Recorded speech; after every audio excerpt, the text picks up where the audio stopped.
Virtual Week 6 Learning with Miss Jones. Today our lesson is going to focus on something very important, and that's human impacts on the lithosphere. So the first impact we're going to talk about is agriculture. And man, agriculture is all in the headlines right now. Have you seen how much food is getting wasted because of this COVID outbreak? Or have you seen how people are stocking up like crazy to make sure they have enough food for their families? Or where grocery stores are limiting the amount of meat that people can buy at one time? Or all the hundreds of thousands of gallons of milk that are being poured out every day because there's no supply chain for it? This is huge right now. Agriculture is a big deal. So agriculture is the cultivation of other life forms for food purposes. Plants and veggies and other meat products are forms of life. Now with agriculture though, and when we need to grow these foods, the land has to be cleared in order to grow the food. So therefore that land becomes less diverse. It becomes what we call a monoculture. Only one species is going to be present. Sure, we're going to find bugs and ants, other things that want to eat this food. For the most part, we're just focusing on this row of corn that we have planted, or this field of corn we have planted. But it's a lot easier for farmers to maintain when they have acres and acres of one product. It's also less cost efficient. Now, a huge debate we talk about in agriculture are the use of pesticides. Some people are all about it, and some people are totally against it. I personally can't taste the difference on foods that have been treated with pesticides compared to ones that haven't, but whatever. But pesticides are chemicals that are designed to protect plants from parasites. A big problem about pesticides is that they can run off into streams and groundwater and everything else and then get into our systems as well, more than what we probably should have. And sadly, pesticides can also harm organisms. Sometimes they need to so we can have food. But this can offset our food chains as well. The problems I see with all of this use of pesticides versus not, the simple fact that all these organic items are very, very expensive. They're a lot more expensive than crops that are treated with pesticides. And it doesn't make any sense if they're supposed to be all naturals. Why should it cost more if less has gone into it? And people swear by organic food, but eating healthy comes at a cost. With all the dollar menus and value menus, it's easy to find cheap, affordable food, but it's not always good for you. So eating healthy unfortunately does come with the trade-off that you're going to spend some more money. And that's no fun. So in agriculture they use something called irrigation. And that's when they're going to provide water of some capacity to all of these crops. It does help to saturate the very, very dry land where these crops are found. And as you know, plants need water in order to survive in general. It prevents farmers from having to rely on rainfall. But, again, at a cost, we're using water. So we have a few problems with irrigation and the use of irrigation in agriculture. The groundwater can run out. And if that happens, that means the aquifer is going to deplete. That's going to be a serious problem for others that are around that area. When the aquifer depletes, that means the ground can possibly sink because there's nothing there to support it anymore. And if farmers over-irrigate, that can cause the water to mix with pesticides, and that can be a water pollution problem as well. Another huge problem we're having right now is deforestation. It's happening all over the Garner area. They're trying to make us like the next Holly Springs or Apex or I don't want to be like any of those places. I like my small hometown of Garner.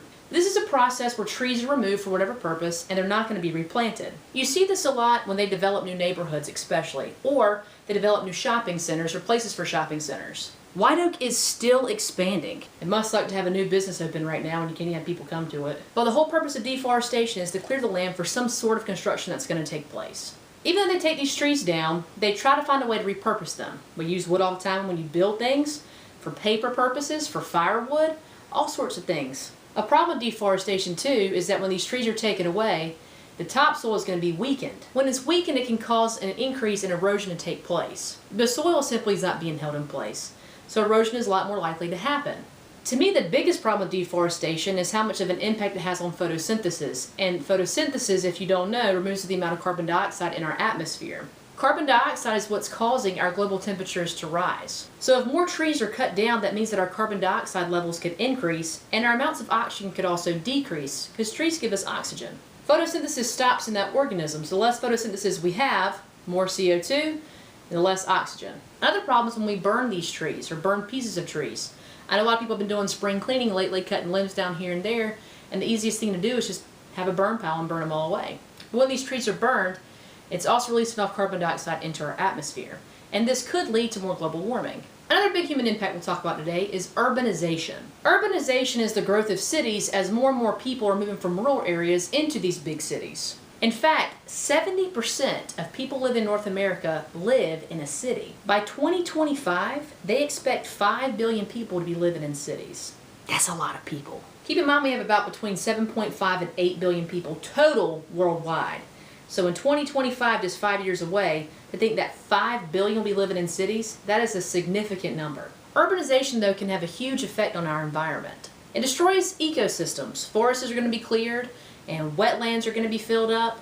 When you do stuff like that and you keep expanding and making the city bigger and bigger so more people can come live in it, you're going to see problems with our ecosystem. Increased erosion is going to happen. You're going to see more factories, which leads to more emissions that are in our atmosphere that are not good for all of us. And on top of that, you're going to see more greenhouse gases. All of that ties back into play with global warming. We've mentioned this before too in a previous lesson, but heat islands are what cities can become. There's so many people living in that area at one time that it just contributes and gives off more and more heat than anywhere else. It's been amazing to see right now with these shutdowns, we're seeing less and less emissions and all the smog and pollution's kind of starting to clear up some. Literally the atmosphere is clearing up because of us staying at home. Now all that's about to change as we start to reopen state by state.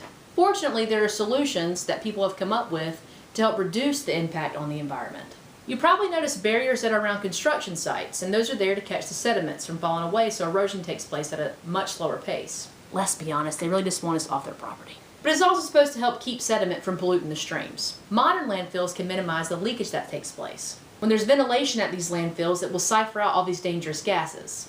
These are just a couple of examples of solutions they come up with. It doesn't take care of everything, but at least it's better than nothing. We don't actually need the majority of these things. Yes, we do need food, but some of these things are just getting a little bit ridiculous. If you ask me, it all comes down to the money. But it's important to know that humans do play an impact on the environment in some capacity. Next week I'll give you an assignment to kind of assess your impact on the environment. See what all you're doing to help it.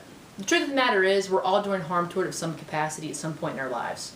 But there are simple solutions that you can do in your everyday life to help minimize that. You might only be one person, but one person doing something is a lot better than one not doing something. But anyways, that wraps up our lesson on week 6 of virtual learning with Miss Jones. Hope you guys are staying safe. Hope you're having a great week. I'm still thinking about you. I know you're probably over it at this point. I am. But hang in there. We're going to get through it.